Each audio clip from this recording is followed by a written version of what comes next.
questões da família real são muito presentes na vida de todos, né? Mas há, obviamente, muita reação contrária, como agora há pouco nós tivemos a informação do Luca Bassani do protesto no lado de fora, ainda na Abadia de Westminster. Fábio Piperno. Sem dúvida nenhuma, as imagens são onipresentes, né, em qualquer lugar da Inglaterra.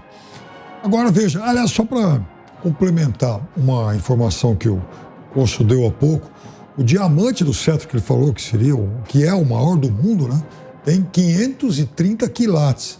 Essa pedra ela foi levada da África do Sul e certamente é algo que atrai muita atenção até pelo tamanho, né, enfim, pelo valor.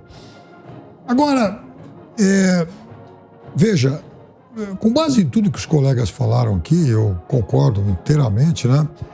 A gente também vê, claro, obviamente, o Reino Unido em um outro momento. A Rainha Elizabeth, por exemplo, ela conviveu com 15 primeiros ministros e, curiosamente, o primeiro deles, o Winston Churchill, foi o mais emblemático do século passado, né? Num momento, o grande líder britânico, um dos políticos mais importantes do mundo, no momento em que, no final da Segunda Guerra, o Reino Unido fazia parte daquele consórcio com os Estados Unidos e União Soviética, que praticamente redefiniu os destinos do mundo, e só esteve lá nas conferências de Yalta e Potsdam porque era um país extremamente relevante, da mesma forma que ela, a Elizabeth, 2 dias antes da sua morte, ela formalizou, então, a ascensão, a posse da primeira-ministra Liz Truss, a breve, que esteve no cargo por apenas 49 dias. Charles assume com outro primeiro-ministro que corre sério risco de também ter um mandato bastante curto. Aliás, nessa semana, inclusive, o Partido Conservador do primeiro-ministro Sunak perdeu as eleições locais, perdeu até de uma forma bastante vexatória. E as perspectivas para 2024 nas eleições parlamentares não são muito melhores. E aí eu queria perguntar para o professor Marcos Vinícius, grande estudioso sobre o tema, se em algum outro momento, Marcos, o Reino Unido já teve um papel tão pouco relevante, se Charles não se torna agora o rei no momento menos relevante da história recente do Reino Unido. Fábio, de fato, você observa um processo de apequenamento do Reino Unido e resultado do declínio, né, histórico. Foi aquilo que eu mencionei antes. Foi do império onde o sol nunca se punha ao lugar, a ilha onde o sol nunca se põe, né? Então, você viu uma redução muito grande da relevância do Reino Unido com relação àquilo que foi no passado. Mas os ingleses lograram algumas coisas que ainda fazem com que eles tenham uma relativa e até importante papel na ordem internacional. Em primeiro lugar, eles conseguiram garantir o assento permanente no Conselho de Segurança.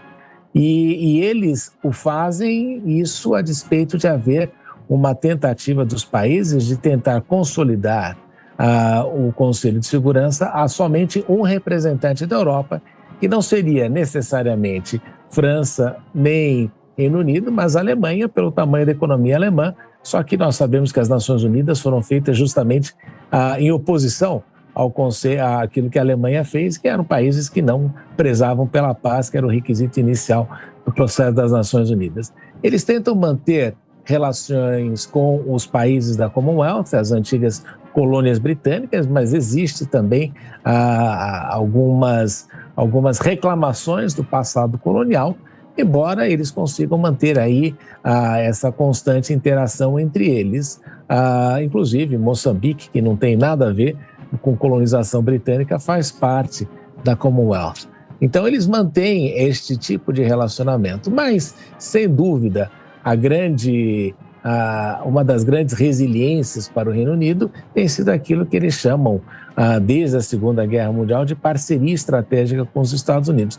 Na minha opinião, os americanos tratam o Reino Unido como se fosse um porta-aviões fixo ali no continente europeu, mas isso dá para o Reino Unido uma importância para os Estados Unidos quanto à sua presença dentro do continente europeu, que historicamente sempre foi o continente de maior relevância econômica global e que podia, de alguma forma, criar uma sombra para os Estados Unidos.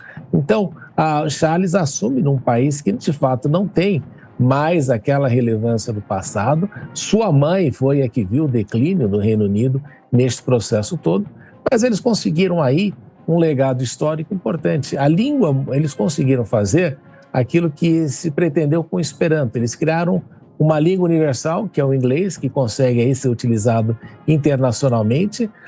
Eles conseguiram ter aí uma relevância no seu direito, particularmente na questão econômica, né? O direito consuetudinário inglês, os costumes são muito importantes e fazem parte deste arcabouço todo daquilo que a gente chama de ordem liberal ocidental, muito mais influenciada e construída pelos ingleses do que até mesmo pelos norte-americanos, que foram os que implementaram isso nas últimas décadas. Mas a sua leitura é correta. O rei Charles assume num reino que é cada vez menor e que, com os problemas domésticos, pode se transformar, não é, no reino desunido, porque volta e meia você também tem a questão do separatismo escocês, que não só não consegue sobreviver, porque como a Escócia é um país pequeno e só dependeria da dinâmica do petróleo, eles podem incorrer em sérios problemas de perpetuidade e de estabilidade. Então, é por essa razão que o reino continua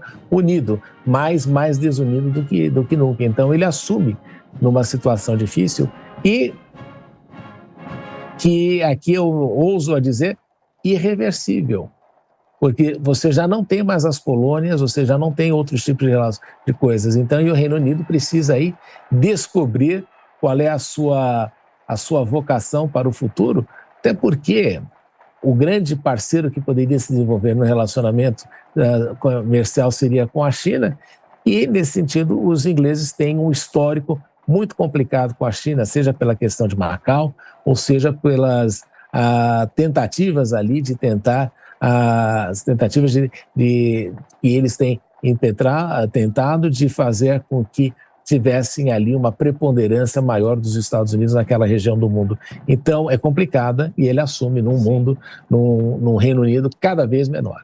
Professor Marcos Vinícius de Freitas, e agora outro momento simbólico, as carruagens já entraram no Palácio